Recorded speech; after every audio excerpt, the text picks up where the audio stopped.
last night I took the time to go back through the Kiwi Farms thread and look at a bunch of old streams, trying to piece together some of the things that have slipped through the cracks. Some Rekieta lore that's just kind of been forgotten about over the past couple of months. And there is a good reason for that, right? Because the past year or so has been absolutely wild, but I think people really do forget what it was like, going from 2020 to 2022, right? Where people like me were openly disavowing Rekieta, openly talking about these problems, openly talking about the elephant in the room, while everyone else was just kind of making excuses. Like like even Kiwi Farms will admit to this. I was talking about this before Kiwi Farms was right. So I was there, like watching the transition happen. Like I saw when my takes, which were extremely fringe and niche and seen as ridiculous, suddenly became the consensus on like enthusiast forums like Kiwi Farms, and then it's made its way into like the sector proper, and now is like mainstream national news. Like I was ahead of the curve in a lot of ways. So with that out of the way, like with that knowledge, like we do need to like reflect on what happened and why things have turned out the way they are. Because this is not a new thing, right? This is like my big issue with the current situation when it comes to Rekieta, because it feels like a lot of people in the sector have been sweeping it up for Rekieta for a long time. I know a lot of people are like, only just now realizing that like uncivil law and those guys are like, major grifters and stuff like that. But I've uncovered, I've seen like old comments from me, like going after these people, like acknowledging that condemning them for sweeping it up for Rekieta, right? Drexel has done it, Dick Masterson, Vito. I've been aware, I've learned more about Ethan Van Skyver and stuff like that. Like again, I this has been going on for way longer than I think most people are willing to admit, because for a long time, Nick was the driving force behind LawTube. And if he goes down, the entire community goes down with it. And all of these people who are like failures of lawyers who will never find success in proper mainstream law, like they will go down with it, right? So that is why they are so like so vigilant in trying to protect Nick's reputation, trying to sweep it up for him, and trying to preserve their own legacies and their own businesses, which is why so many of these issues are not public knowledge. Because looking back on it, going back to June of 2022, right, looking at all these streams, like Nick was still popular at that point, right? It's so crazy to believe it, because I was done watching him by like 2019 or so, the end of 2019. But like he did maintain an audience for like several years after that. But 2022, I think, was like the beginning of the end for him in a lot of ways, because it was the period where people began to realize that something, we didn't know what it was at the time, was completely wrong. And with the power of hindsight on our side, we can actually go back, watch some of these streams, and kind of piece together what happened exactly. Because at the time, Nick was being kind of evasive about what the problem in his personal life actually was, but he was being kind of cagey about it. People were noticing things, but people didn't put it all together until just recently. So again, what was Nick's worst day ever, right? This is something that was never archived, that nobody has clips of. I've spoken to a bunch of people about this, including illicit clips. I've spoken to people about this, trying to isolate it. I've come through the Kiwi Farms thread myself. Nobody knows. And like part of it is because Nick was so cagey about it, but the other half of it is, at the time, Nick was still so popular, and people weren't archiving all of his stuff yet at that point, that it seems like whatever he was talking about was slipping through the cracks. Like if he ever definitively stated what the problem was, I don't think he ever did. But if he did, it slipped through the cracks, and it would just be like almost impossible to find. But I have seen a number of streams in which he alludes to it. in the June to July of 2022, right? Like I've seen several streams from that period where he goes off and talks about how he's had a terrible month and how this is like the worst month of his life and how one day in particular was his worst day. And I keep seeing people like talk about it like, oh, maybe Kayla cucked him or this or that. Now, man, like if you know anything about Kayla, if you know anything about Nick, right? You know they've been swinging and doing drugs for a while now, right? Like it isn't as recent as people make it out to be, right? The thing that changed in June of 2022, from what I understand and what like seems to be the implication, is that his family found out about it, right? Nick has always been like this. But the reason he was able to pass himself off as a normal person for so long, and only the most astute and autistic of us were able to see through it, was because he acts like a normal person. He puts on a front for the benefit of others to keep up appearances, right? Purely so his family, who controls his trust fund, don't cut him off and do what he did. And prevent him from doing what he wants to do, right? So that's why he has such an obsessive need to kind of just do whatever he wants. He has a very strong resentment of for both sides of his family for trying to control his behavior, right? His parents control the trust fund money, and his wife's family are the ones that are around him and are controlling him socially, right? They go to their church, they're participating, like the grandkids are actively involved in those activities, right? What seems to have happened in June of 2022 is that Nick was becoming more addicted to drugs, more engaged in swinging. It was becoming more and more like well known that he was engaged in this behavior, and people were beginning to ask questions. People were beginning to become concerned. People in the family were beginning to confront him about it, right? And that's where the worst day comes in, right? The issue was Nick was confronted by his wife's family in regards to the swinging, in regards to the drug use, in regards to his behavior.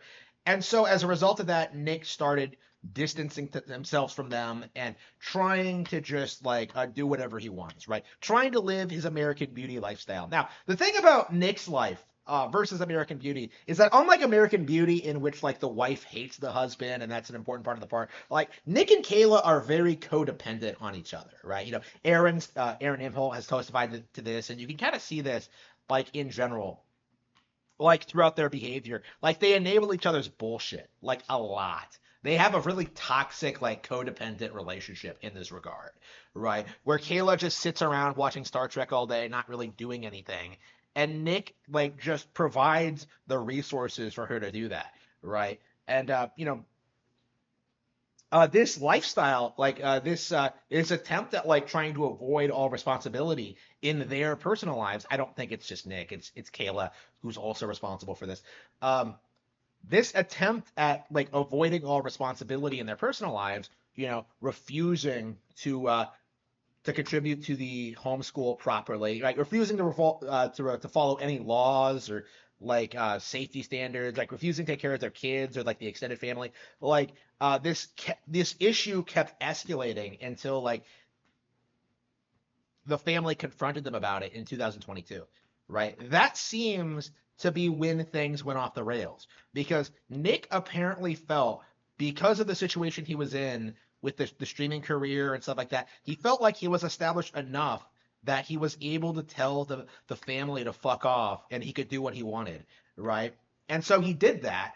And for the next 6 months, he became very open about what he was doing. People forget about this, but I actually saw this like several times when I was watching those streams from that period, like from the second half of 2022. Nick was openly acknowledging that he was doing drugs. He talked about weed, MDA, Molly. I don't believe he ever brought up cocaine specifically, but like he was like talking a lot about like having done drugs on stream and doing things with certain people. Like again, it was very very mask off, especially where he was at like by after this point, right? Uh, but what happened, like during this period where he was talking about relationships and like sharing way too much personal information about himself and becoming increasingly degenerate, there was a massive drop off of support from his audience, right? Everybody made it very clear that all we want to see is legal topics. And so people started fleeing, right? People started watching other YouTubers. This led to a major spike in relevancy from other content creators. And so Nick, because because his income was dropping so sharply from YouTube, was forced into a position where he had to start covering legal topics again after refusing to do it for like a significant portion of 2022. And as a result, that's what led into to 2023, in which Nick was started off that year just covering legal trials again, and then uh, like made it very openly known just how much contempt he had for his audience for making him do it. Right? There was that infamous freak out at about LawTube, right? There was that bit with Sean, right? Like the increased like spurgouts out of his audience. Like this wasn't anything new for me because I've seen him do this for a long time, but for like his more casual audience, people who didn't know him as well as I did, like this seemed like a really radical shock, like a really radical change of direction, right? The mask had like completely come off, right? Instead of just being like a moment of weakness or like not being able to handle banter or whatever, like people began to see that like this was who Nick really was, right? And over the past couple of months, right? Like especially ever since the hot tub stream, it feels like the mask is off completely. Like there is no further illusion about who Nick is and what he's doing with his personal life. Like we know essentially everything now. Um, Again, we'll have to see just how the situation escalates from here. Like I do think things are going to get worse, but I don't know how it's going to happen. Nick is going to lose both of his lawsuits, I'm sure. He's going to lose everything. The family's going to cut him off. Like he deserves this, right? Um, like his life is in shambles, and he's never ever going to recover from this. I don't think he can recover from this, considering like how bad the abuse has gotten, right? When it comes to like the drugs, like it's possible he physically cannot recover. This is something that like we've discussed, that like he's so drunk and he's been so high for so long, it's going to be like completely impossible for him to get off of it, right? uh Again, and if that happens, if he loses his income, if he loses his trust fund, if he loses his house, like there's speculation right now that he's been kicked out of his house, like is Kayla going to stay with him, right? Like again, it's very possible that like without him being able to provide for her lifestyle, that like she is going to end up lashing out at him more. And like according to Aaron Imholt, this has been happening already.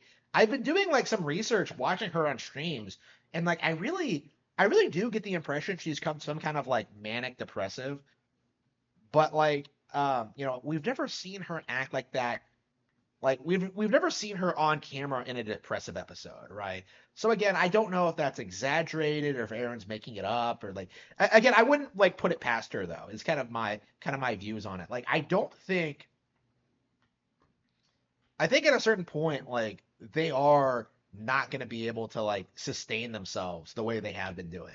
Like whether that means like they're both going to OD or whatever, it it just feels like their lives are an entire train wreck right now, and it is entirely their fault, right? Like I do think that is the important takeaway from this. Looking at like what's been happening for the past several years, like Nick was given like the benefit of the doubt by everyone, right? He successfully fooled like probably tens of thousands of people, if not hundreds of thousands, into thinking he was like some really smart guy who like earned everything he had and stuff like that. But the reality was quite different, right? And now that the illusion has been shattered, that there simply isn't going to be a recovery from it, right? He's not going to have the same kind of opportunities. People aren't going to blindly support him, right? Like I think even at this point, like even his locals chat, who have been like putting up with this nonsense, like harder than anyone, has been turning on him over the past several weeks, right? Like I've heard he's been banning people on his locals for things they've said to him in regards to the situation. Um, I I don't know how things are gonna get worse from here. Like I knew Rekieta was gonna get in legal trouble eventually. I always imagined it would be like tax evasion related, right? That was kind of my honest, genuine opinion, was that like Nick was gonna get busted for tax fraud or something like that. But no, this seems like something stupid, something like easily avoidable, right? Like, but he simply isn't capable of doing the best of doing anything to like provide for himself or his family, right? To the point like where like he can't maintain what he has, right? It's it's really sad to see in a way, but again, it is very well deserved. Like again, this has been something I've been thinking about a lot lately. No matter how much money you have, no matter how much success you have, like you're never going to like absolve yourself of responsibility, right? Like no matter how hard you try, you're not going to be able to escape that. You know, to escape your obligations as a human being, and that's what Rekieta tried to do. You know, he tried to get out of working, he tried getting out of being a father, he tried getting out of being religious, he tried to get out of like being a good person, right? He tried everything he possibly could to live the lifestyle he thought he deserved, and it didn't work out for him very well. And now he's coping and seething, and the entire internet is laughing at him. And I cannot wait to see how things escalate from here.